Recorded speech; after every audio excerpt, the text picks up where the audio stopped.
And on behalf of Kenyan government, I now invite Chief Justice Honorable Mada Kobe. Karibu sana.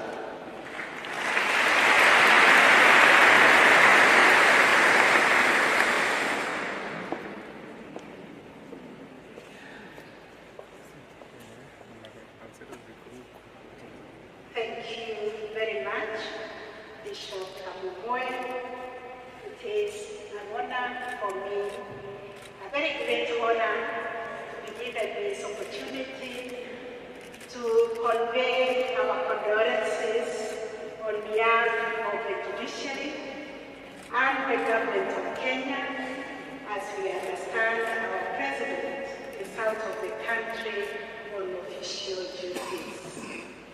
We stand with the Catholic Church to mourn and celebrate a great servant of God, His Holiness Pope Francis, who served the Lord with distinction, tirelessly working to the last day to touch the lives of the many people that He served.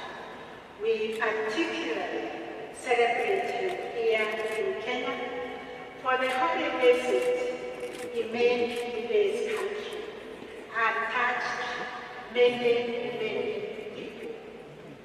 The legacy that our Pope has left and the seeds that he planted, seeds of love, championing justice, seeking peace, traversing the entire globe, bring peace to the world. May that be a great legacy to us all, and may it touch all of us so that every day of our lives that God gives us in this world and on this earth, we can ask ourselves whether we are sowing seeds of love or we are sowing seeds of disunity, whether we are sowing seeds of peace or seeds of violence, whether we are sowing seeds of unity or seeds of disunity. Thank you very much, the Catholic Church, for the work you have continued to do also in this country, to educate our people, to treat the sick, and to give us hope. May God give us another servant, give you another servant to carry on the work of our great Father, His Holiness Pope Francis. We stand with you during this time of mourning and continue to pray that God Himself will fill the gap that has been left. God bless you and God be with you.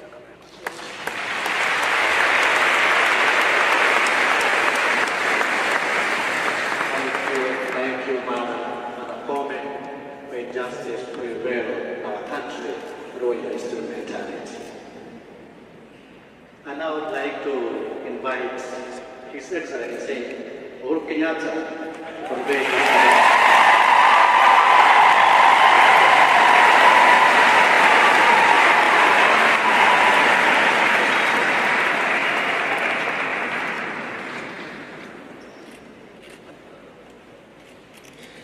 Your Eminence, the Papal Nuncio of the Republic of Kenya,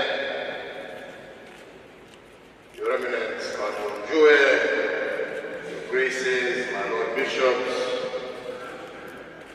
the clergy, fellow Catholics and Christians here gathered, tumsifu Yesu Kristo. Milele na milele.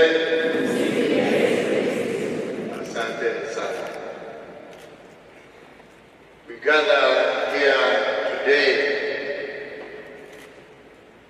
as people from different backgrounds, different religions, to remember and to celebrate the life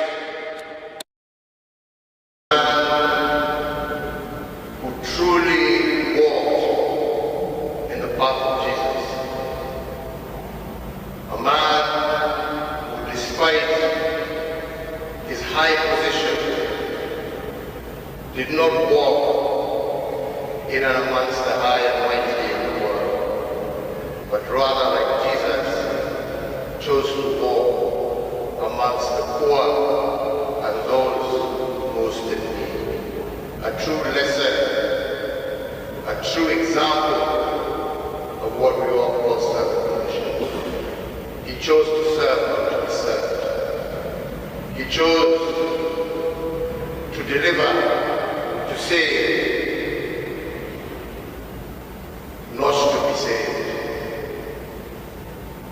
I think many of you will always recall the statement everywhere he went. He just said, simply, just pray for me. Pray for me. Pray for him to be able to do what he was doing. He was able to extend beyond his religion. He was able to see us all as humanity. He didn't pick and choose. And even the most vulnerable and the most outcast, he was able to ensure that they were given solace and comfort.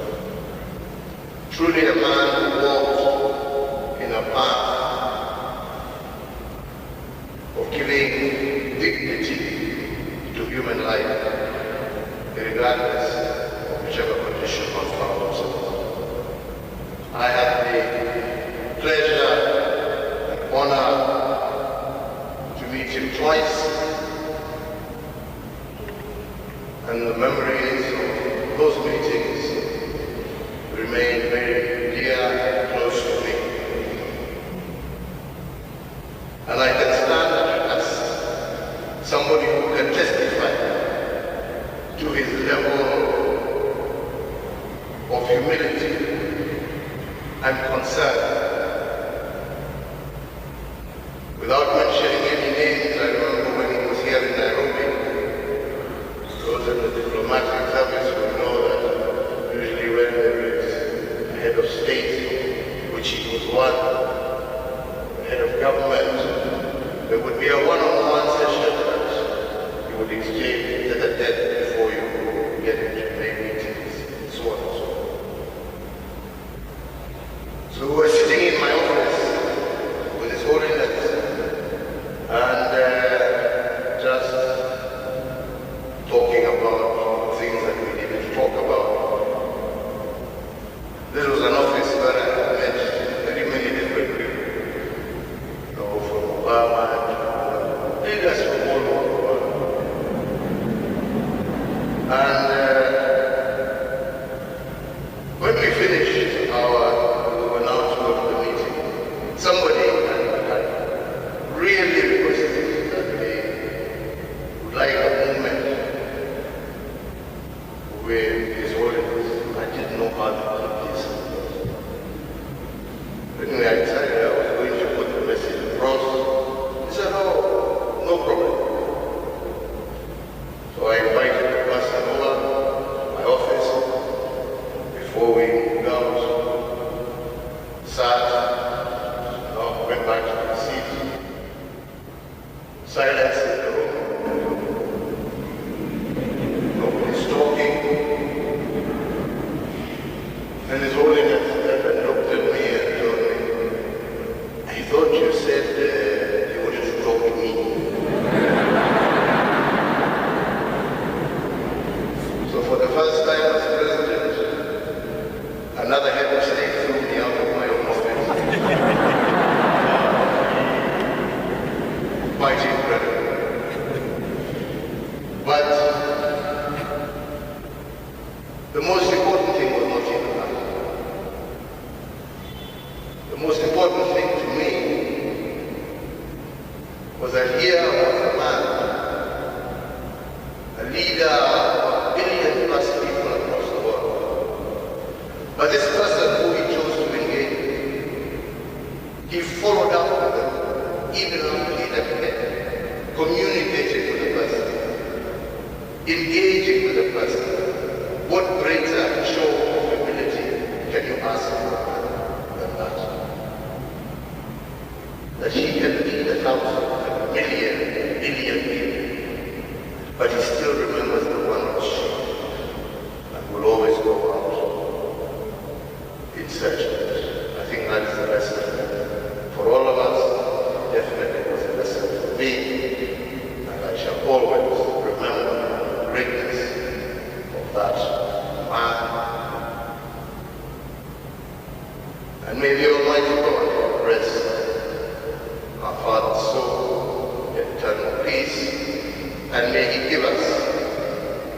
days to come, another path we shall be able to continue on the journey that he set forth.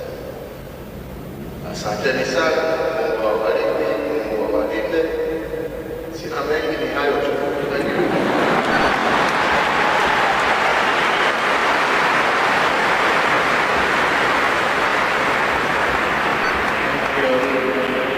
Thank you, Excellency Uhuru Kenyatta, for sharing a bit of that experience with the Holy Father of Francis. Thank you.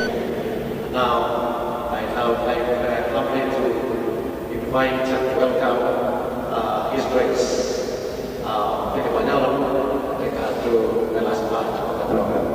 Karibu sana.